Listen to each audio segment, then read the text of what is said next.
collateral unit. All of us have other duties, and we do this as needed.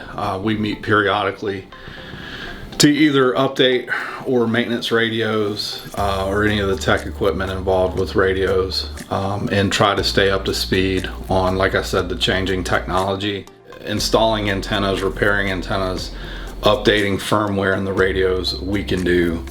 We have another minor example, the indoor power supply for desktop radios will go out sometimes, oftentimes with a power surge, even if they're plugged into a surge protector, sometimes they still fail.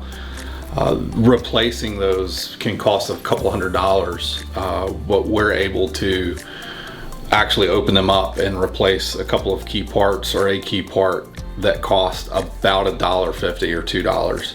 So we're saving, instead of throwing away something that can be repaired and buying a replacement at a couple $100, we're replacing key components for a couple of dollars. So we're saving taxpayer money there. You have easy access with the people that are on this unit to be able to just help you throughout whatever times you may need it. And I like being able to like tinker with stuff and just like learn about the ins and outs of the radios and just how radio frequencies work and all that stuff.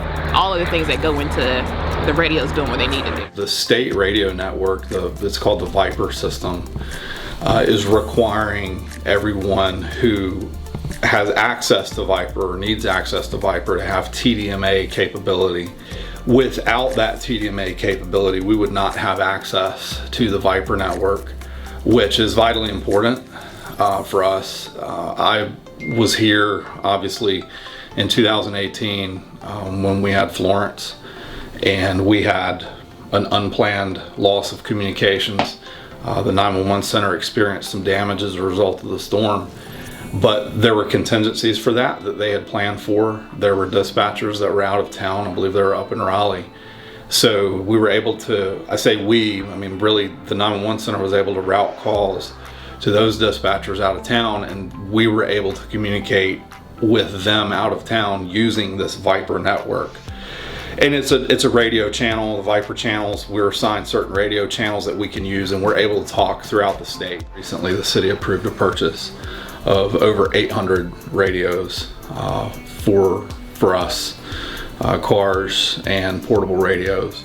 One of many advantages is we don't actually have to physically touch each and every one of them. So when there's an update, it can be done remotely via Wi-Fi, Bluetooth, radio frequency, cell frequency. It's really going to be a great upgrade for our communication and for the safety of our officers altogether. You should not have a problem with being able to talk to people. They should not have a problem with being able to hear where you're at. And like I said before, with the maps that are on it, it's not Big Brother, but it's just going to be another way for you to be able to see who's around you or where if someone needs help, you'll be able to like say, hey, this person is in the woods in this area and they're not answering the radio. You'll be able to see that on the map, and you can say to tell dispatch where they are directly. Compare it to the flip phone versus our smartphone. Technology is always evolving, and we had just gotten behind on the technology. It's not that our radios were completely not working, period. But to be an agency of our size and our caliber, we really need to be on the cutting edge of technology, and the new models that we are deploying allow us to do that. We're very well equipped with the ability, we have a lot of different screwdrivers and stuff here, and drill bits, to be able to do any kind of physical, if you will, work. Sometimes when we do antenna installation, you have to strip wire. So right there's the antenna there. There's the part that goes on top of the trunk or the roof of the car or vehicle. We're able to do those kind of things. And we could detach that, and then we have an adapter to a laptop that'll attach there, and then we're able to go into the radio, which this is actually the back end of this radio right here. So that's the face piece.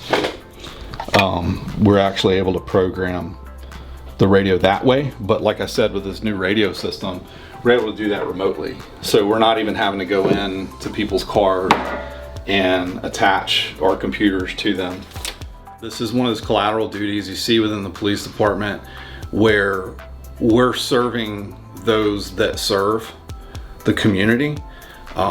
We serve the community too, but this is something that was needed, and it's something that we can do to help internally and help make the agency more efficient and better.